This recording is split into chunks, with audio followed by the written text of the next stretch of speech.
What's going on, man? Welcome back to the basement. I'm Ron, and today we have our weekly wide receiver matchups video where we're going to talk through every single matchup, every single fantasy relevant wide receiver. We're going to talk through injuries, shadow matchups, defensive strength, pace of play, everything that you need to be ready to set your lineups for Sunday. So we're not going to waste any time. If you enjoyed the video at any point, make sure to get on below, subscribe, leave a like. Let's go.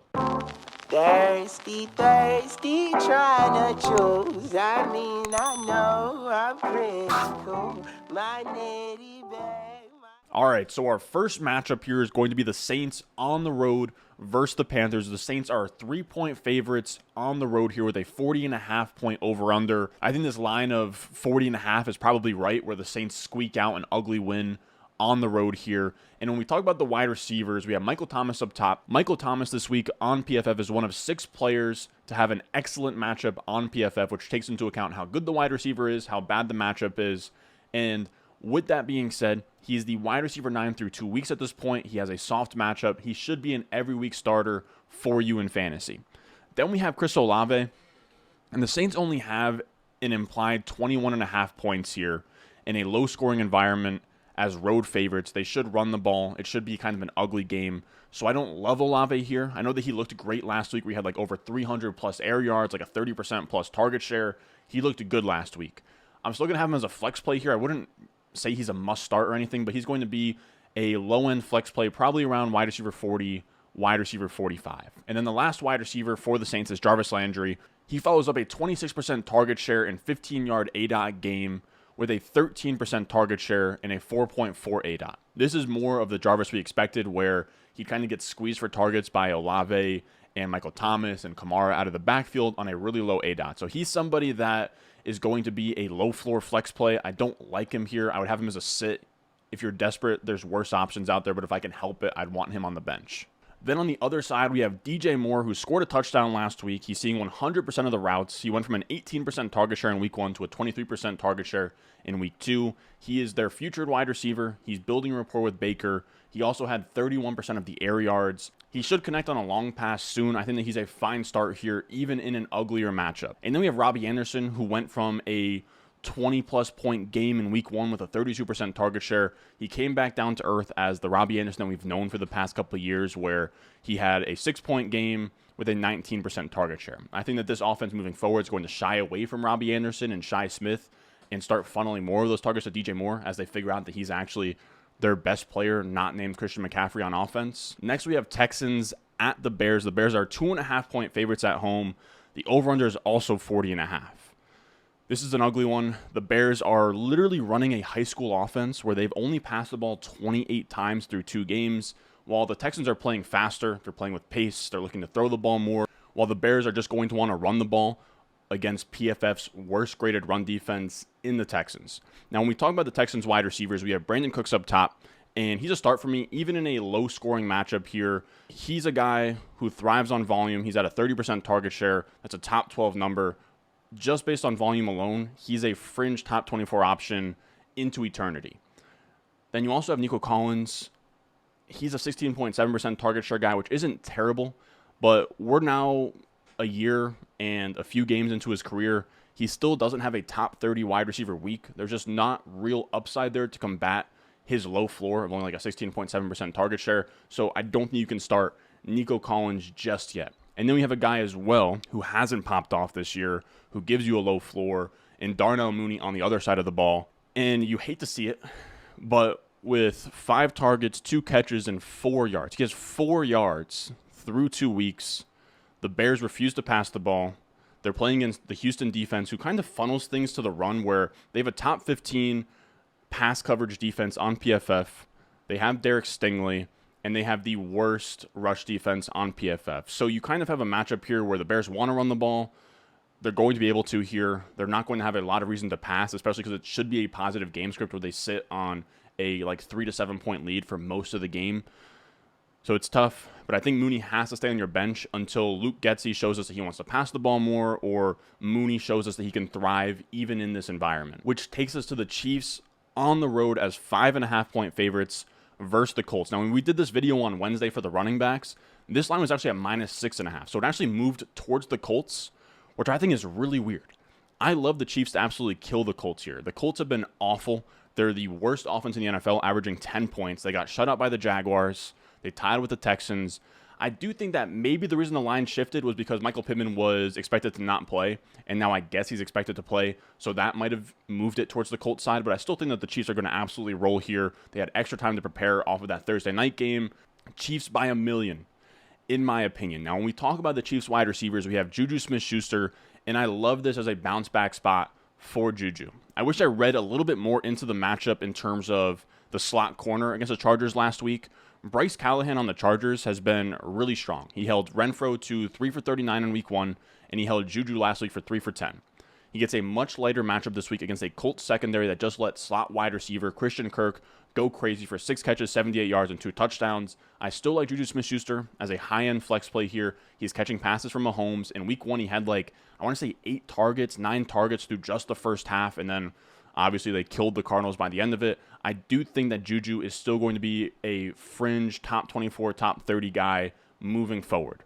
Now, I don't love the rest of these Chiefs wide receivers, but if I had to play one, it would be Marquez Valdes-Scantling. And I'm going to call him a flex play here, but he's the fringiest of flex plays.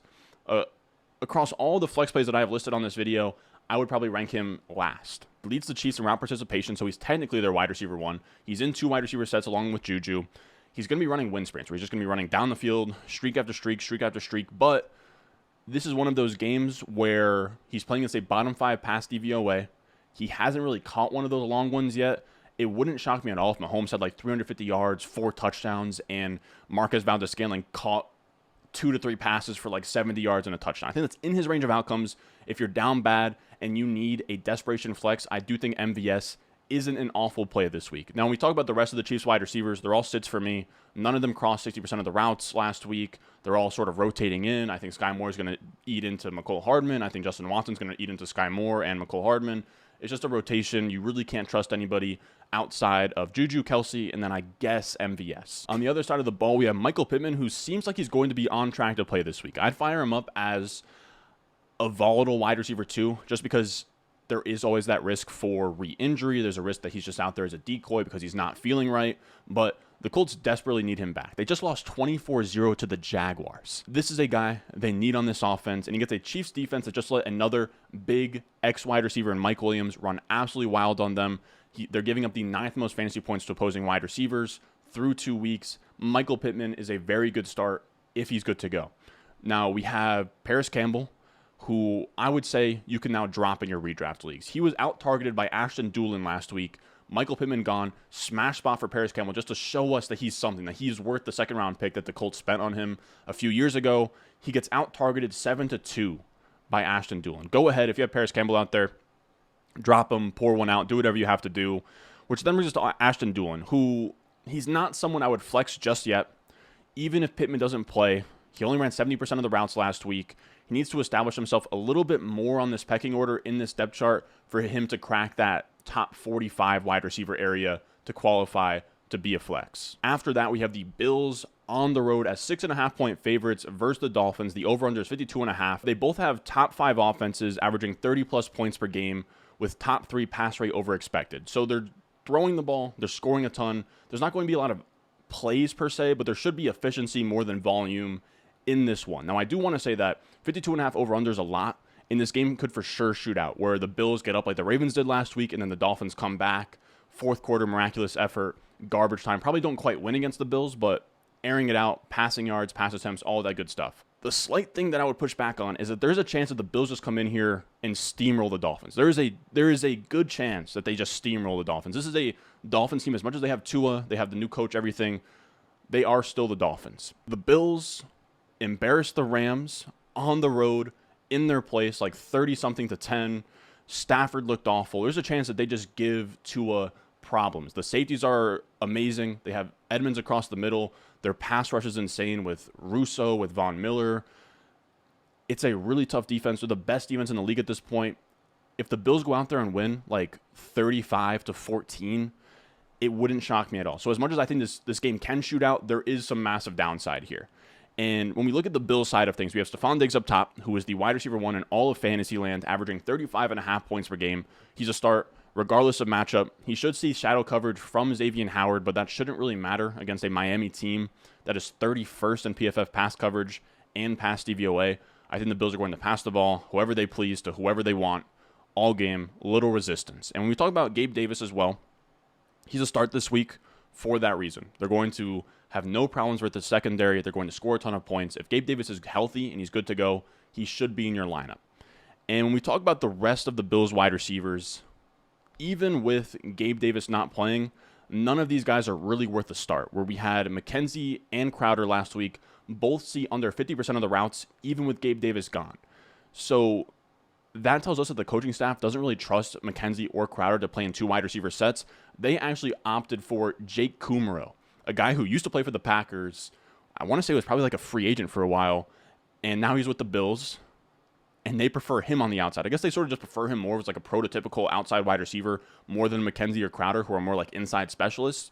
The issue is that now we know McKenzie and Crowder, they're splitting time in the slot. The only way one of them becomes startable is if the other get hurt. So I think if you need to, both of the slot wide receivers on the Bills are cuttable. They're almost handcuffs at this point where you're just waiting for the other one to get hurt. It's a really weird situation. And then on the other side of the ball, we have the Dolphins wide receivers who just had the craziest week of all time. Jalen Waddle and Tyreek Hill last week were the first 2 wide receiver teammates to hit 40-plus PPR points in the same game. And that was only in their second game together. Tyreek still getting rapport going with Tua, and they did something like that. Even in a tough matchup this week, they're playing against a Bills secondary that ranks top 3 in pass DVOA defense and PFF coverage. You have no choice but to start these guys. They're going to have to chase points against the Bills, pass the ball from behind, which means that there should be enough volume for both of these guys to be in the top 12 consideration for week 3. Next, we have the Lions as 5.5-point underdogs to the Vikings. The over-under is 53.5, and the Lions so far have been amazing for fantasy. Their first game, 38-35, second game, 36-27, just a lot of points, and I think we're going to see the same thing here in Minnesota in the week's highest over-under. Minnesota showed that they could score in week 1. I know that they had a really rough Monday Night Football game, but that's kind of what you get with Kirk Cousins on Monday night. You also have an Eagles defense that's a lot better than they were given credit for prior to the season. And this is a team that wants to throw the ball. They were 4th in pass rate over expected to this point, and I think that they're going to bounce back, give the Lions a really tough time here. I think both teams are going to score. Both teams are going to move the ball. It is going to be good for all parties involved, sort of like that Eagles versus Lions game from week 1. And when we talk about the Lions, we have Amon-Ra St. Brown up top, who now has 6 straight weeks of finishing as a top 12 wide receiver. You're starting him regardless of matchup at this point as a fringe wide receiver 1. Then you also have DJ Chark, who followed up a 15-point game in week 1 and then gave you a goose egg last week. So that's kind of the nature of his profile. He's a boom-bust wide receiver 4. Think Marquez Valdes-Scantling, but instead of Mahomes, he has Jared Goff. He's a sit for me, but if you're in a really desperate spot, I don't think he's an awful upside swing in like a second or third flex spot. On the other side, we have the Vikings wide receivers, where I think that we see this Vikings offense bounce back in a big way. Justin Jefferson had more targets last week, more routes last week, despite scoring almost 30 less points than he did in week 1. Even on a down game, he's still a top 3 wide receiver play for me this week. He's going to be in play for 30-plus points versus the Lions defense that is allowing the 8th most fantasy points to opposing wide receivers. Then we have Adam Thielen, who feels like a great bounce-back candidate here versus a soft defense in a high-scoring game. I don't know what the odds are on an Adam Thielen anytime touchdown score, but if it's like anything better than plus 200, I would be extremely into that. Then we have the Ravens on the road versus the Patriots. Ravens are only 2.5-point favorites. The over-under is 43.5. I say only 2.5 because that line just feels way too low. This was a Ravens team that had a big lead against the Dolphins. So let's say that they put that game away. They beat the Dolphins. They could have won that game by double digits against a really good team. The Patriots are worse than the Dolphins. I think that they roll by probably like a touchdown. 43.5 also feels low. This is a Ravens offense that is first in offensive DVOA. The Patriots aren't awful on offense. They're 11th in DVOA. Both teams are top 2 in no huddle percentage and neutral game scripts. They're both playing fast right now, and I know that the Patriots games have been low scoring this year, but the Ravens pass offense has been so electric this season, just finding Rashad Bateman on big splash plays. I think the Ravens are going to make this a game where the Patriots will have to play from behind, try and keep up. Now, when we talk about Rashad Bateman here, he has killed it so far. He's the wide receiver 16, but Greg Roman is out of his damn mind. It's insane. He's rotating these wide receivers like they're on hockey shifts. He has Bateman going crazy, but he only has him running routes on 72% of the dropbacks. Wide receiver ones on teams are usually in the 90% plus area. Allen Lazard on the Packers was at 90% last week coming off an injury. So 72% is egregious for what Rashad Bateman has been to this point. Now, of course, there's always the chance that Rashad Bateman earns his way into more routes and he just forces Greg Roman's hand. It's just really weird at this point because he looked great in week 1. I don't know what more he has to do to get that role, but until we see him pass a 90% route participation, he is a boom bust flex play. I know he hasn't burned you yet, but if this route participation continues, he's going to burn you soon. After that, we have Devin Duvernay, who I have as a sit. He came back down to earth after a 20-plus point game against the Jets. He's only running about half of the routes. He's an easy sit for me. Devin Duvernay, also a cuttable guy. On the other side, we have Jacoby Myers, who I actually really like this week. I have him as a high-end flex play in a great spot versus a banged-up Ravens secondary that just let Waddle and Tyreek Hill run loose in week 2. Jacoby Myers is an absolute target fiend. He has a 29.7% target share thus far, 14th in the NFL. He's going to be peppered with targets in a game where the Patriots are going to be coming from behind against the Ravens, trying to keep up. I like him as a fringe top 36 guy this week. Next, we have my Jets at home hosting the Bengals. The Bengals are 5.5-point favorites. The over-under is 45.5. And I love this as a bounce back spot for the Bengals. The Bengals offense has been bad. They're out here in a perfect bounce back spot versus the worst DVOA defense in the New York Jets, who just allowed 30-plus points to the Browns. The Jets should rally in garbage time on the other side of this, where they're going to score some points. They'll move the ball a little bit to play with pace. But my gut tells me the Bengals are going to come out here and probably boat race the Jets. We'll see how things hold up. I mean, the Jets have sort of been feisty recently. The Bengals have been on a downward spiral. But this does just seem like a game where Joe Burrow might just come out here, throw for 300 yards, 3 touchdowns, and it gets ugly. And speaking of the Bengals, their wide receivers are playing against a Jets defense that ranks dead last in pass DVOA after allowing Amari Cooper to have 9 catches, 101 yards, and a touchdown last week. The Bengals are going to roll here. I would have Jamar Chase as a firm wide receiver 1. I would have T. Higgins as a fringe top 15 option in what I would call a soft matchup. Then we have Tyler Boyd, who is essentially at this point a handcuff, where he only really performs well when one of the other wide receivers aren't in the game. We now have 7 straight weeks of Tyler Boyd failing to score even 15-plus points. There's not really any ceiling there. He's similar to a Jarvis Landry. I'd rather have him on my bench. There's just not enough upside to, sort of offset his low floor. On the other side, we have the Jets, and this has been a tough one, right? We have Garrett Wilson up top. He's been a top 12 wide receiver on the season. He's climbed the depth chart. He went from like 50% of the routes to like 75% of the routes. He also has a little bit of rapport going with Joe Flacco, where they both had second-team reps all summer, and then Zach Wilson goes down, and now Garrett Wilson is Joe Flacco's favorite target. I think just after scoring a 30-point game last week, he has to be in your lineup no matter what. And I think Elijah Moore isn't a terrible play either, where we have the Jets trailing again. There's going to be plenty of volume to go around with Joe Flacco leading the NFL in pass attempts right now. Elijah Moore is still seen as the wide receiver 1 within the walls in that building. He is running the most routes. He's playing most of his snaps at X wide receiver. And I think there's going to be a time here where defenses start realizing, oh, Garrett Wilson's actually really good, and they start allocating resources to Garrett Wilson, opening things back up for Elijah Moore. In this game, I do like him as a low-end flex option against a neutral matchup in the Cincinnati secondary. And I guess we'll also talk about Corey Davis here, who I have as a sit. He is wide receiver 20 on the season, but that's largely due to a weird 66-yard touchdown pass he had last week in, I don't know if I would call it garbage time, but it was what sort of sparked the comeback. The Browns were just sleeping on defense, let Corey Davis go for a 66-yard touchdown. On that day, he only had 10% of the targets. He's an okay boom bust option in that wide receiver 5 area, but he's not someone I'm flexing in a normal start 2 wide receivers, 2 flex league. Then we have the Raiders on the road versus the Titans. The Raiders are 1.5-point favorites on the road. The over-under is 45.5. And this is going to be a slow, ugly game. The Titans are bottom 5 on defense. They're bottom 5 on offense per DVOA. The Titans are going to play slow. They're going to run the ball. And while the Raiders aren't necessarily a slow team, they are a team that isn't trying to push the pace. Last week we had them playing not to lose, where they go up 24-0 versus the Cardinals, 23-0, somewhere in that area. And they continue to run the ball, jam Josh Jacobs between the tackles, averaging under 4 yards per carry, and they eventually just lose in ugly fashion, just trying to play keep away, sort of what the Falcons did in the Super Bowl, and it didn't work for them. So they're not a team that's going to sort of push the pace, pass the ball even up 2+ scores, 3+ scores, passing the ball on first down, up a possession or two.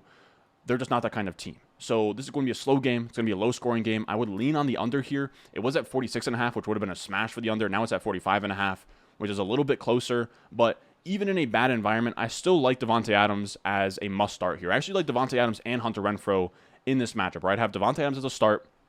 I'd have Hunter Renfrow as a flex. They both come in here on PFF with excellent matchups versus this Titans secondary that just let Diggs go for 12 catches, 148 yards, 3 touchdowns. I think Adams in particular is due for a bounce back here. He only saw 7 targets last week after seeing like a 40% plus target share. I don't think you go to the drawing board after losing like that and say, we should be getting the ball to Davante Adams less. I think they're going to want to feature him in this spot here. And then we also have Hunter Renfrow, who has a really good matchup here against a soft Titans secondary, where he went from 6 targets in week 1. Again, we talked about it earlier, but he had Bryce Callahan in week 1, so it's a tough matchup. He had 10 targets last week, looks a lot better. He left early with a concussion, though, so just be aware of that. He might be a late inactive because of the concussion. If not, he should be a nice flex play. Now, we talked up Treylon Burks in the trade targets video yesterday, but he's still not somebody I'm starting. Even though he climbed up the depth chart, he's dominant on a per-route basis. Ideally, we want to see him perform first before starting him. Sort of like Garrett Wilson, right? He had the 30-point week last week. It sucked. He wasn't in our lineups, but better safe than sorry unless you have no better options. If you're looking at like the Tyler Boyds, Jarvis Landry's of the world, put him in there. He's probably right on the fringe. I'd have him like right around wide receiver 48, wide receiver 50 for this week. And at this point, I would have all Titans wide receivers as sits. They're 4th lowest in pass rate over expectation. They're bottom 5 in offensive scoring. We need to see something here from Ryan Tannehill and these guys before we start any of them. Robert Woods hasn't looked great. Nick Westbrook-Akina, he's not starting for you. All of these guys should be on the bench. The only guy I would maybe flex would be Treylon Burks. Next, we have the Eagles on the road as 6.5-point favorites versus Washington. The over-under is 47.5. I want to say that was 49.5 on Wednesday, so the over-under is coming down in this game. I couldn't really tell you why. Now, both of these teams are top 5 and second per play. They're running fast-paced offenses. They're top 8 scoring offenses. Washington is passing the ball a ton. They're 6th in pass rate over expected. Philly is 13th. Both teams are going to play fast, pass the ball, with Washington trailing from behind, trying to catch up. I like the over in this game. 47.5 is a little bit low. And when we talk about the Eagles wide receivers, A.J. Brown is in a great spot here. This is a high over-under game versus a Washington defense that is allowing the 6th most fantasy points to opposing wide receivers. They've been murdered by slot wide receivers. Amon-Ra St. Brown went crazy against them last week. Christian Kirk went crazy against them. And A.J. Brown isn't necessarily a slot wide receiver, but he plays about a third of his snaps in the slot, which is where I think he's going to do a lot of damage against the secondary. Now, I think it's also worth flexing Devonta Smith, where he's a nice flex play. He had 7 catches for 80 yards last week, a huge bounce back from a goose egg in week 1. I think he's probably in play for something similar here, where maybe he gets like 6'4", like 65 and a touchdown. He's somewhere in that area. If defenses start putting too many resources towards A.J. Brown and also trying to stop Jalen Hurts in the scramble game, I think Devonta Smith kind of has some boom-bust upside on a weekly basis. On the other side of this, we have a really tough game for these Washington wide receivers, where yes, it's going to be high scoring, but this is going to be a tough secondary with Darius Slay up top. Terry McLaurin is going to be facing shadow coverage from Darius Slay, who is PFF's highest graded coverage corner right now, on a secondary that is top 5 in PFF pass coverage and pass DVOA defense. It's going to be really tough for McLaurin, especially. He hasn't really been featured at all to start the season. He's been more of a efficiency guy, where he had a 13% target share. He's been about wide receiver 30. He's usually a guy that sees like a 25% target share and is like wide receiver 30. The issue is that when you face a defense like this, you're not going to win on efficiency, and they're not going to target him more with Darius Slay on him. So the efficiency is going to fall out from underneath him. He'll probably get targeted a little bit less. He's not someone that you can sit, right? You're not sitting him for like a Jarvis Landry or something, but he's a flex play. I'd call him like a boom bust flex play. You're hoping for a touchdown. He's probably somewhere in that wide receiver 30 area. Now, because of this, I actually don't mind Curtis Samuel here. It's a tough matchup versus secondary, but I think that they're going to have Terry McLaurin on lock. You're going to have Curtis Samuel in the slot, kind of opening up things underneath, getting some rushing yards, getting some gadget-type plays here. He's the wide receiver 8 so far in fantasy. If you have him on your team, he should probably be in your flex spot. He's probably going to be in my rankings like almost back-to-back with McLaurin around that wide receiver 30 area. And then we have Jahan Dotson, who's a sit for me this week against a rough secondary. He scored 3 touchdowns through 2 weeks so far. That's really the only thing buoying his fantasy points at this point. I'm not betting that he's going to score a touchdown for the 3rd straight week. I think if you are, you're playing with fire a little bit. He's going up against the toughest secondary he's faced yet, and PFF has this as a poor matchup for him. So, like we said earlier, where Davante Adams and Hunter Renfrow have excellent matchups, he has a poor matchup, which is the worst tier of matchup. It's going to be a tough, long day for Jahan Dotson, where any of the snaps that Darius Slay isn't shadowing Terry McLaurin for, he will be shadowing Jahan Dotson on the perimeter, which takes us to the 4 p.m. games where we have Jaguars on the road versus the Chargers. The Chargers are 7-point favorites at home. The over-under is 47.5, and the Jaguars offense has been surprising this year. They're about middle of the road in pass rate. They're about middle of the road in pace, and they're going to be on the road going into an absolute buzzsaw of a Chargers defense after 2 light matchups where they played against the Colts and they played against the Commanders. They're going to struggle here. I think the Chargers are going to play with pace. They're going to pass the ball a ton. They're going to get out ahead and not really try and run the ball in that lead. They're going to get out ahead probably by like 2-3 possessions and give the Jaguars a really tough time here. And when we talk about the Jaguars, we have Christian Kirk up top, and this Chargers defense, the secondary, has some absolute dogs. They have Asante Samuel Jr., they have Derwin James, they have J.C. Jackson, they have Bryce Callahan in the slot. It's a really tough defense in that secondary. Now, I know that their advanced stats don't really show up a ton, right? Where the Chargers, I think they're only like 8th in pass DVOA. The issue is that they've played Davante Adams and they've played Mahomes. So that's going to skew things a little bit. Now, to be fair, Mahomes threw a couple picks that were thrown back. I think that Trevor Lawrence is going to have a little bit of a wake-up call here against a really scary defense. And with that comes, I think, probably our first Christian Kirk dud game here. I'm still listing him as a flex, but he's going to be playing against Bryce Callahan on the inside, and Bryce Callahan is the guy who shut down Hunter Renfrow. He shut down Juju Smith-Schuster. Now he gets Christian Kirk in the slot, and PFF even has this as a poor matchup for Christian Kirk. He's the wide receiver 7 on the season.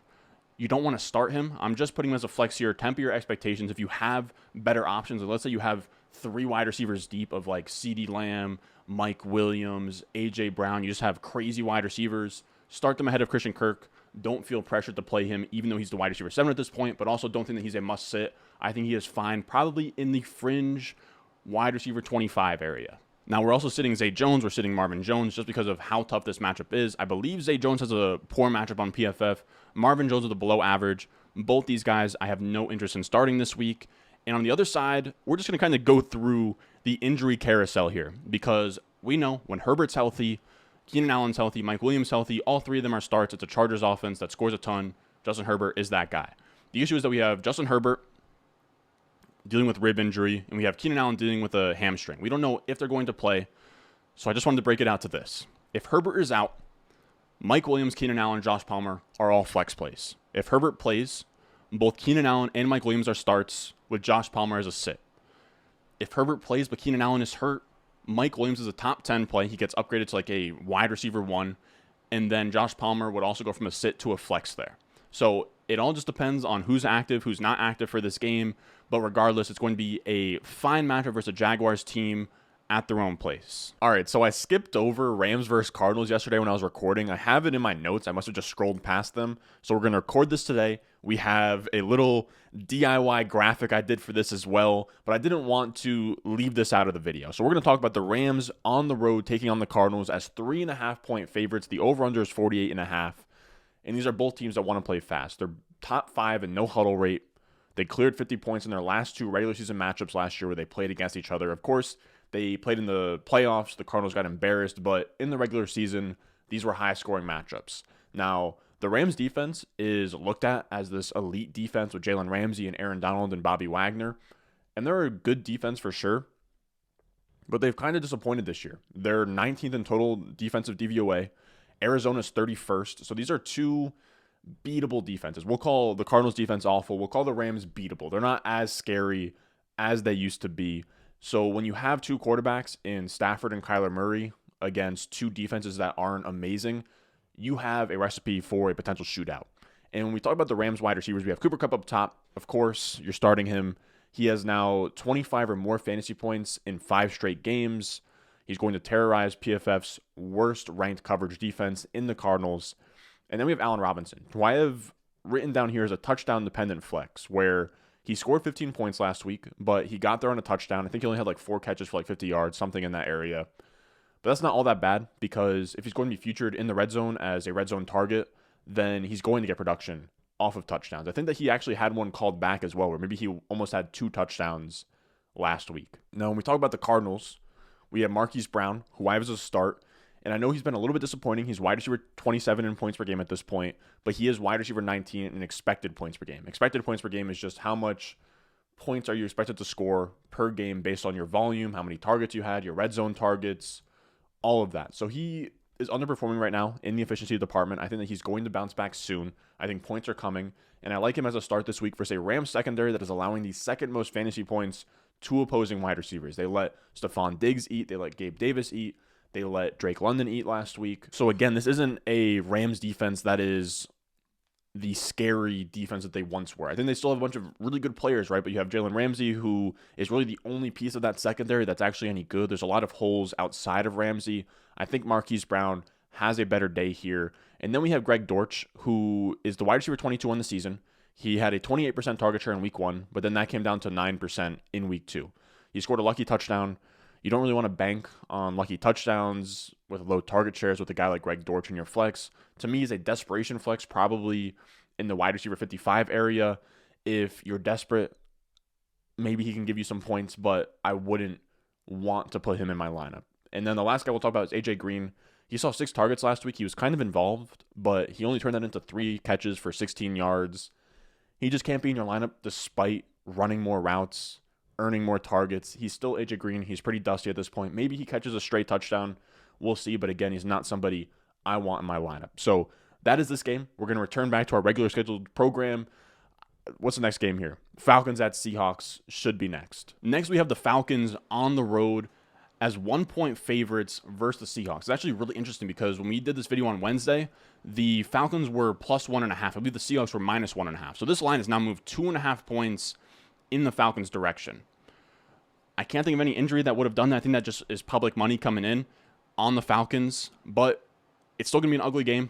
The over-under is 41.5. Both teams are bottom 10 in neutral pace. None of them are trying to throw the ball. You had Arthur Smith run the ball a ton last week despite averaging like 3 yards per carry and losing against the Rams. I can't stand Arthur Smith. I think his play calling is awful. He's not trying to future his 4th overall pick, and he's saying, oh, it's not fantasy football. We're trying to win games, but he's 0-2. Just crazy stuff. I think this is going to be a really ugly one. They're going to both slow the plays down, try and hold on to the ball. It's going to be like 17-14, like 14-9, something in that area. And on the Falcon side of the ball, I know Drake London just had a breakout game. He had 8 catches, 86 yards, a touchdown, but I would temper expectations slightly in this one. He was playing catch-up last week versus a weak Rams secondary, and in this one, he won't have the offense on the other side of the ball for Arthur Smith to keep up with, right? Where it's not going to be the Stafford Cup pushing the ball. It's going to be Geno Smith dinking and dunking, Rashad Penny running into a brick wall. It's going to be ugly on that side of the ball. Now, in Drake London's favor, the efficiency should be there. He's not going to see a lot of routes. He's not going to see a lot of volume, but he's playing against a Seattle secondary that is bottom 5 in pass DVOA and PFF coverage grade. I would call him, for that reason, a high-end flex play this week with multiple touchdown upside. I just wouldn't bank on him being a strong wide receiver 2 play this week. Now, when we talk about DK Metcalf and we talk about Tyler Lockett, this is just an awful environment for fantasy wide receivers. They have run the second lowest amount of plays on offense. The Seahawks just play slow. They don't extend drives. There's a lot of 3-and-outs. It's not good. And then on top of that, they have a quarterback with the lowest ADOT among all starting QBs. So there's no efficiency. They're not extending drives. There's not a lot of volume to go around. So it's really tough. You're pretty much just hoping for splash plays from Metcalf or Lockett. Lockett went off last week. Metcalf is probably due for one very soon. I would have them both as flex plays, where I would have Metcalf as a high-end flex play. I'd have Lockett as a fringe flex play against a Falcons defense that are allowing the 3rd most fantasy points to opposing wide receivers. They allowed Kupp, Allen Robinson, Michael Thomas, all to feast on them. Both of these guys, boom-bust flex plays. You hate to see the environment because they're both good wide receivers, but again, I would have both of them as flexes this week. Then we have the battle of 2 GOATs. We have the Packers and Aaron Rodgers on the road as 1.5-point underdogs to the Buccaneers. The over-under is 41.5. And I told you guys I was shocked by this on Wednesday that the over-under was so low, where we're thinking Brady versus Rodgers, there's going to be fireworks, but Neither of these offenses have been good, and Rodgers is throwing to Lazard, Christian Watson, Romeo Doubs, and Brady doesn't have Mike Evans. He doesn't have Chris Godwin, so he's throwing to Brashad Perriman, Russell Gage. They just picked up Cole Beasley off the streets. It's really bad. Both of these offenses are bottom 15 in scoring. They're bottom 8 in neutral pace. All the numbers point to this being a low-scoring game. They're going to want to lean on the run game on both sides of the ball. Tampa Bay has a top 5 defense. It's going to be ugly, even for as much as these quarterbacks should be able to will their offenses forward. I think it's going to be ugly. And we talk about the Bucs wide receivers. We have Julio Jones up top, and as of right now, Julio hasn't practiced on Wednesday. He hasn't practiced on Thursday. If I was to put money down now, I would say he's not playing on Sunday. I will say he's a sit for me in this video, but if he suits up and he's active and he's ready to go, I would have him as a low-end boom-bust flex play just because of the lack of competition and how much they got him involved in week 1. Now, we'll also talk about Russell Gage here, where I think if Julio Jones is out, you can get away with flexing Russell Gage, where, again, the wide receiver depth chart is Gage, Scotty Miller, Perriman, Cole Beasley. If Julio can't go, and that's Russell Gage's competition, I think as Brady's slot wide receiver, he's a fine, like, low-end flex play in that wide receiver 40 area. On the other side, we have another ugly depth chart. We just got news today that Allen Lazard, Sammy Watkins, and Christian Watson all did not practice on Thursday. Now, Jeff Mueller on Twitter, he's a fantasy doctor. I believe that he is a doctor in real life, of course. And he is saying that maybe this is just kind of a load management thing. And that could definitely be the idea here. So if Lazard plays, I would call him a flex, a low-end flex play. He got wide receiver 1 treatment last week. He ran 90% of the routes. Next highest guy on the team was at 63%. He is seen in that building as the wide receiver 1. I think that if he plays, he should be targeted in this game. I would have the rest of the Packers wide receivers as sits. They're all heavily rotating, but I will say that if like Lazard, Watkins, Watson all can't go, and this depth chart is Romeo Doubs, Randall Cobb, and then like Amari Rodgers, I think Romeo Doubs would be a sneaky flex in deep leagues at that point. Then we have the Sunday night game with the 49ers on the road as 1.5-point favorites versus the Broncos. The over-under is 44.5. This is going to be a low-scoring game. Both of these teams are bottom 6 in neutral pace. It's going to be a slow game. Both offenses should be efficient, but we have seen with Nathaniel Hackett, it's just been an absolute dumpster fire over there. But I do think the 49ers offense should be good here. And when we talk about the 49ers wide receivers, they face a tough Denver secondary here with Patrick Surtain. I believe that they're like top 5 in PFF pass coverage and pass DVOA. But Deebo Samuel, I'm still treating as a wide receiver 1 this week. This is a team that has Ty Davis Price hurt, Elijah Mitchell hurt. All they really have at running back is Jeff Wilson and an undrafted free agent in Jordan Mason, and then I guess Marlon Mack off the streets. So I think in this role, Deebo should see some goal line carries. He should see some carries between the tackles, and he's also going to get a lot of targets from Jimmy G underneath. I also think that with Jimmy G coming in, as much as we were talking this offseason that Trey Lance was going to be huge for Ayuk because he has a high ADOT, Brandon Ayuk last week with Jimmy G saw a 33% target share. People also forget that down the stretch last year, once Ayuk was out of the doghouse and running a full repertoire of routes, he was a top 24 option on the back half of the season. I think he's a fine flex play, even in a tough matchup here against a Broncos secondary.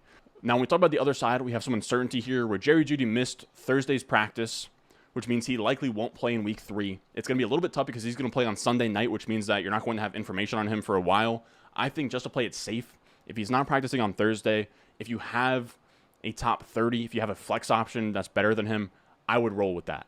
Now, with Jeudy gone, Sutton becomes an absolute must start, where he went from a 17% target share in week 1 with Jeudy on the field to a 41% target share. Even in a tough matchup against a San Francisco defense, he's a wide receiver 1. If Jeudy plays, he's a wide receiver 2. Then we also have KJ Hamler, who I think is worth mentioning here. If Jeudy can't go, Hamler's interesting, but I wouldn't call him a flex just yet. He hasn't really done much. He'd be more of a DJ Chark type, boom bust, wide receiver 4-5 for me in that scenario. Probably a fun DFS flyer. Then we have our Monday night game where the Cowboys are going to be on the road versus the Giants. The Giants are 1-point favorites here at home and over under 39.5. It's going to be ugly. These are two teams that are top 12 in neutral pace, but bottom 10 in pass rate over expectation. They're both going to be running the ball, trying to hold on to possessions, and neither team is really that good against the run. So you have an environment that's not great for these pass catchers, but even with that, I still do like CeeDee Lamb as a start here With Cooper Rush looking competent last week, he had 235 yards, he had a 61% completion percentage, he had a touchdown. That's not amazing, but I think that's doable for a fringe wide receiver 2 week for CeeDee Lamb versus a neutral matchup in the Giants secondary. The usage has been too good for me to bench him, where he has a 31% target share at this point. I think even with a guy like Cooper Rush, he has to be in your lineup. Now, I know a lot of people love Noah Brown. He's the hot waiver wire ad this week, but I'd still have a hard time flexing him even though he's the wide receiver 18 at this point. There's only so many yards, touchdowns, targets to go around with Cooper Rush at quarterback. For that reason, he's a sit for me. You also have the chance that Michael Gallup plays this week coming off an ACL. If Michael Gallup plays, you're not starting him. He'll be on a pitch count, but just him being on a pitch count means that Noah Brown's routes will come from like 90% down to like 75, 80%. For the Giants, we have Sterling Shepard, who in his first game back over a 90% route participation last week, he saw a 33% target share. He's essentially the Giants wide receiver 1. Golladay ran less routes than Kadarius Toney. Apparently, he's like stripping down his locker. We have Kadarius Toney still in the doghouse. So if Sterling Shepard's the only option here, I like him versus a Cowboys team that is allowing the 11th most fantasy points to opposing wide receivers. You can't start any of these other Giants wide receivers. We're not starting David Sills. We're not starting Richie James. We're not starting Kadarius Toney until he's out of the doghouse. And then Kenny Golladay, we don't even know if he's with the team anymore. So that is our entire wide receiver matchup video for week 3. Let me know how I can make these videos better. Do you guys still like these? Should I sort of switch it up and go to a top 24, top 30 rankings type video? Let me know how you guys feel about that. Now, if you want to go out there, dominate your start-sit decisions, make sure you check out patreon.com/Ron Stewart. I have my top 50 running back rankings on there, top 50 wide receiver rankings on there, top 25 quarterbacks, top 25 tight ends every single week, and that will be live by the time you see this video on Friday. So if you don't know who to start between, say, Sterling Shepard and Allen Lazard, 2 flex plays in this video, those rankings will have the exact answer on who I would prefer for this week. So if you want access to that, make sure you check out patreon.com/Ron Stewart. I also have my weekly start sit live streams on Sunday morning that are Patreon only on there, where we go through, talk through start sits when we've been given all of the injury data for the week. Tuesdays, you have my waiver wire article that tells you exactly how much fab I'm bidding on every player. Wednesday, you have my rest of season rankings. And of course, on Thursdays, you have my weekly rankings for your start sits. Now, with all that being said, if you enjoyed the video, make sure down below, subscribe, leave a like, comment, help the boy out. We're trying to hold on to the momentum from the summer here. We're losing a little bit of traction. Help the boy out. As always, I will see you guys in the next one. I got the juice, I got the juice. Channel, Chatham's on. Foolies glad I'm home. Even my haters kinda glad I'm on. Rest in peace to my vagabond. Rapper song, singer, suspended, subpoena from Mr. Me.